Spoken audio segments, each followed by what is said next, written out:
The idea of best affordable EV is a bit of a loaded question. What's a good EV?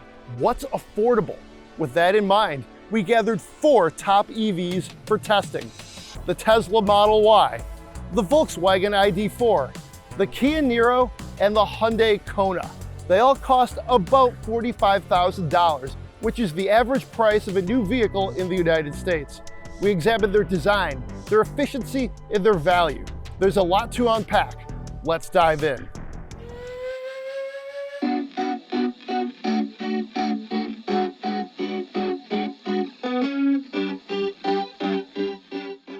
I've got the 2024 Kia Niro EV. Now, unlike the other vehicles in our comparison test, this is not a dedicated electric car. The Niro is available in hybrid format, so you can actually get this with a gas engine if that's what you want. It's not a dedicated EV the way everything else we're testing is. So it makes it kind of a dark horse, which is appropriate because Niro is Italian from black, right? So here it is, 201 horsepower, 253 miles of range, a very conventional hatchback shape, a very conventional kind of hatchback interior. This is really a compact crossover that happens to be an EV.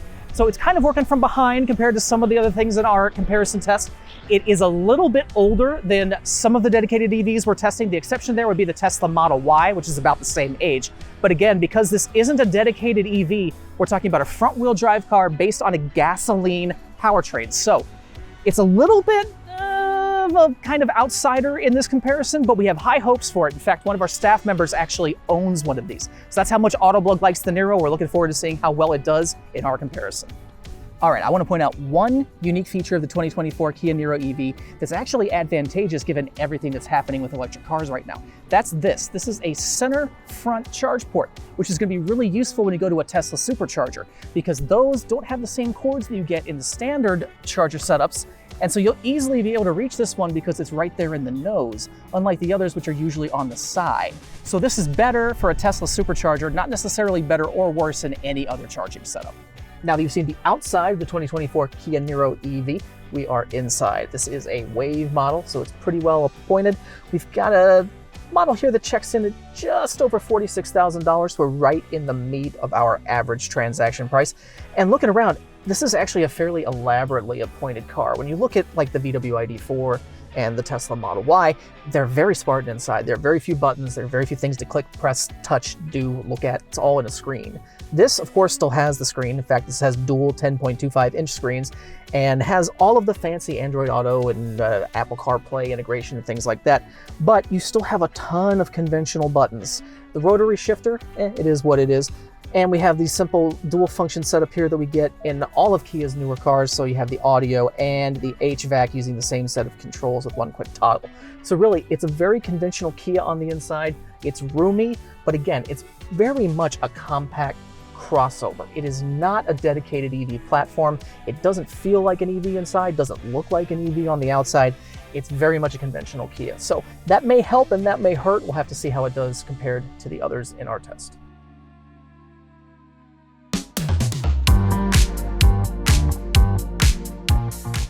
Howdy guys, Zach Palmer here with the Tesla Model Y. We have a long-range dual motor model here. What EV comparison test wouldn't be complete without a Tesla?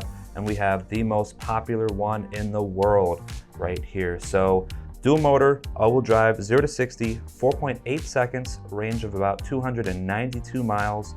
And the starting MSRP with this one as tested, about $52,000. Now, of course, you get the $7,500 federal tax credit.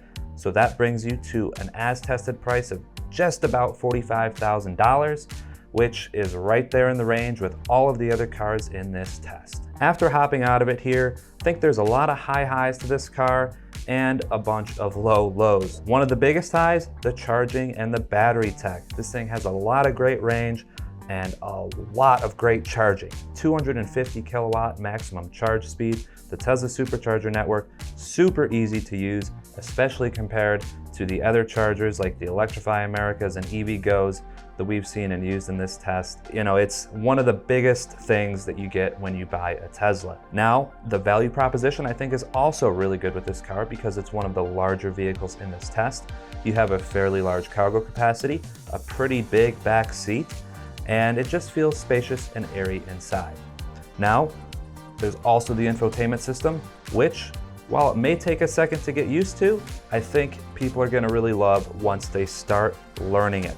So how about we go hop inside and see what that interior is all about. So here we are inside the Model Y, and you can see it's a vast expanse of minimalism. However, there is some nice wood trim here that I do like, brings a little touch of refinement. But really, the big story here is all about this big infotainment system and the Tesla software running on it.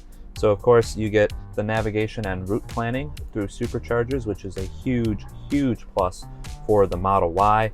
And just the general niceness, fluidness of this infotainment system is a big step above some of the other infotainments, I think, in this test. You get dual wireless phone chargers, which if you love tech, you're also gonna love that. However, there are some other lack of refinement things, such as just general noise in here. I don't like that it's only a window up top. The sun can really start to hit you on a hot day. No way to shade yourself. So the Model Y, a lot of high highs, also some low lows. However, I do think that those highs make it a front runner in this test versus some of the other similarly priced EVs. So I think that this one has a great shot at winning this test.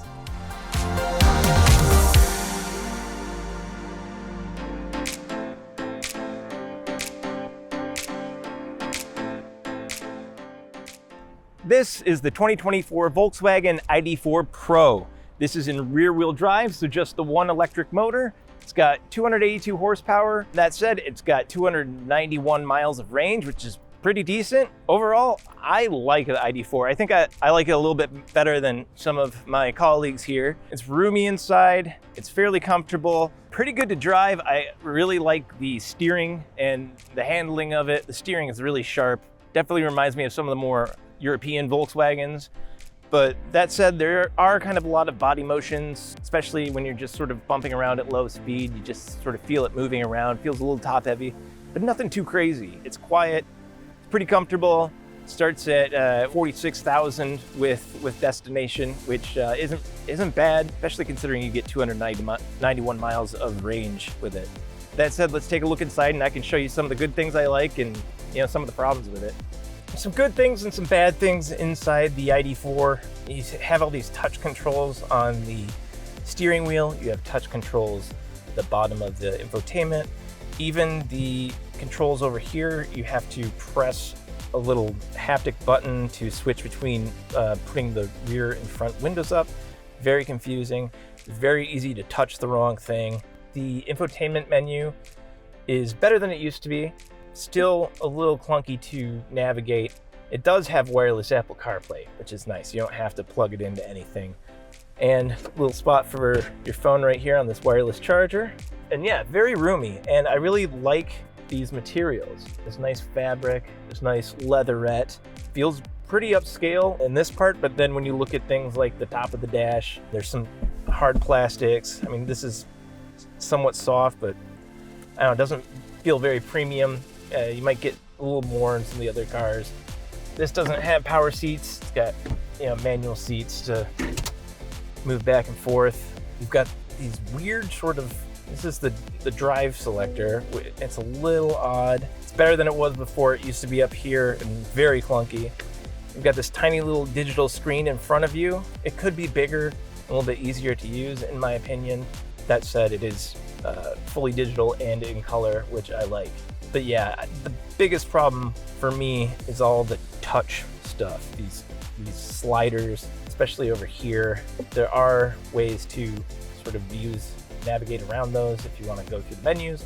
But yeah, I found myself accidentally hitting the wrong thing all the time, and the car would sort of make a noise to let you know that you've done something, and I didn't know what I had done. There's no frunk up front, so you can shove some of the mechanicals up under there where the internal combustion engine would be or the frunk would be, and that lends more space to the cabin, which is really nice. So got some good room, very nice handling, and some weird tech, but a good price point.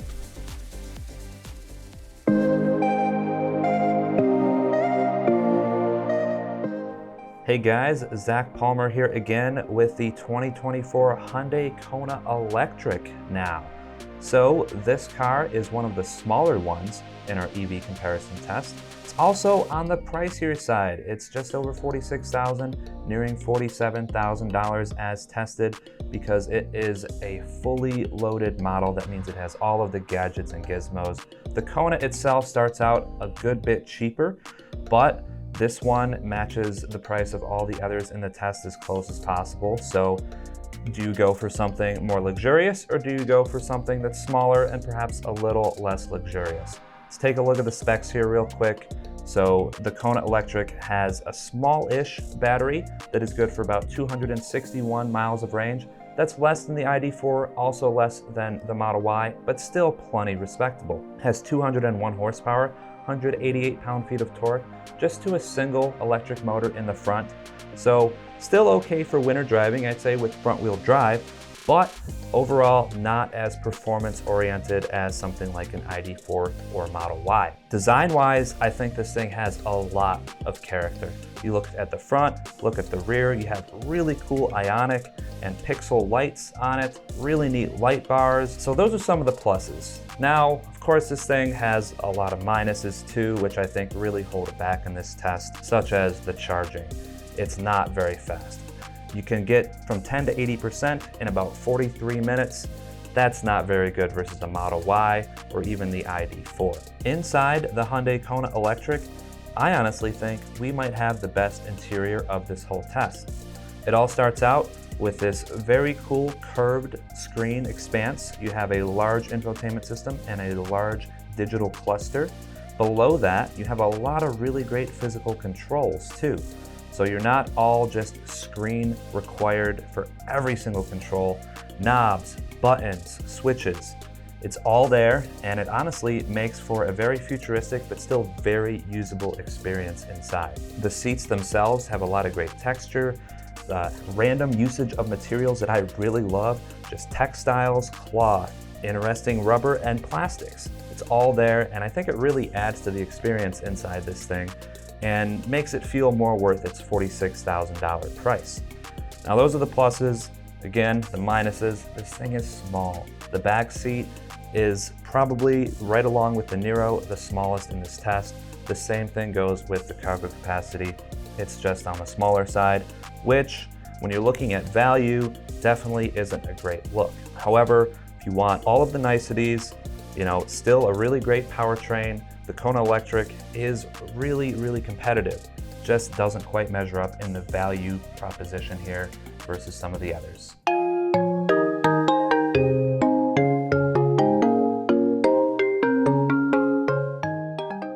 After vigorous testing and spirited debate, we found all of these cars to have some value, some merits, strengths and weaknesses. Frankly, you might enjoy owning any one of these. However, there was one winner, the Tesla Model Y, which won for its combination of power, range, and style.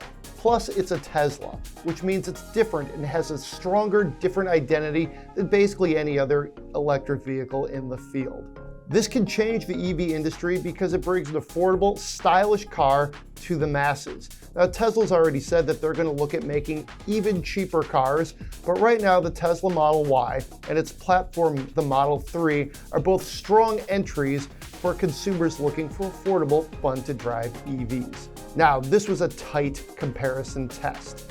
The Model Y won by just 1.2 points over the Volkswagen ID.4.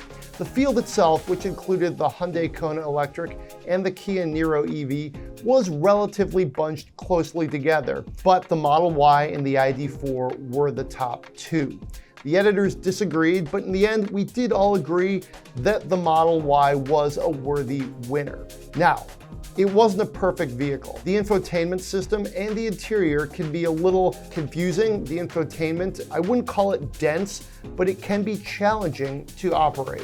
Ultimately, and I feel like this represents the edit team's view of this, understood it pretty quickly. The interior, however, is a bit dated.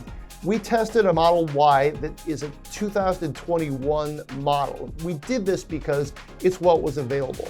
It is representative of the 2024 model year Model Ys, however. We got it off of Turo, and we were cognizant not to give the car demerits because we did obtain it this way. It beat out a strong field of affordable crossovers that all had their strong supporters. It was a good test, but the Model Y was the winner. We enjoyed our time with these vehicles, and we're looking forward to our next EV test.